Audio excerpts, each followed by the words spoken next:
സ്വത്തും പണമൊക്കെ അവക്ക് വിട്ടുകൊടുക്കാന്ന് പറഞ്ഞാ അതില് ഏടത്തി താമസിക്കുന്ന വീടും പറമ്പും ഒന്നും ഉൾപ്പെടില്ല കേട്ടോ. അതൊക്കെ മാറ്റിയിട്ടുണ്ട് ഞാൻ.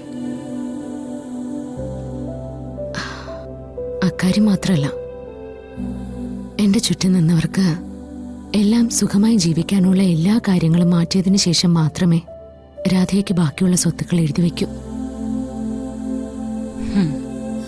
ശ്യാമേ, എനിക്ക് നീ മനസ്സിൽ എന്തോ നീക്കി വെച്ചിട്ടുണ്ട്.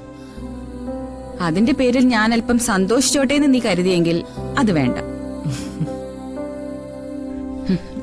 ഇങ്ങനെ നിഴല് പോലെ നിന്റെ കൂടെ നടക്കുന്നതിന് 1 രൂപ പ്രതിഫലം ഏട്ടത്തി പ്രതീക്ഷിക്കുന്നില്ല. ഏട്ടത്തിക്കത് വേണ്ട. ഇത്രയ്ക്ക് നാടറിയുന്ന ശ്യാമയ്ക്ക് കൂട്ടുവരാനും ഒപ്പം ഇരുന്ന് സംസാരിക്കാനുമുള്ള അവസരം എനിക്ക് കിട്ടുന്നില്ലേ? അതിനേക്കാൾ കൂടിയത് എന്താ അമൃതേട്ടത്തിക്ക് വേണ്ടത്? നമുക്ക് ഈ പൊന്നിന്റെയും പണത്തിന്റെയും തൂക്കമൊന്നും വേണ്ട. നല്ല അസല് പത്തരമാറ്റ് സ്നേഹത്തിന്റെ സ്വർണ്ണ തൂക്കം മതി. അതെത്ര കാലം വേണമെങ്കിലും നിന്നോളൂ.